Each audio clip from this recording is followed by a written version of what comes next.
Hello everyone, in this video we will learn how to save pivot chart as an image in Excel. So let's start this Excel file, and here you can see I already created the pivot chart. So this pivot chart I'm going to save as an image.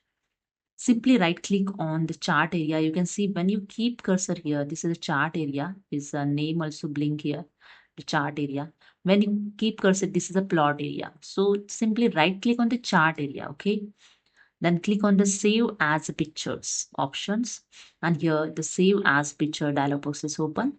Select the destination where you want to save this picture. So I click on the desktop, and then you can change the file name if you want to change. So I edit here the file name pivot chart. Okay.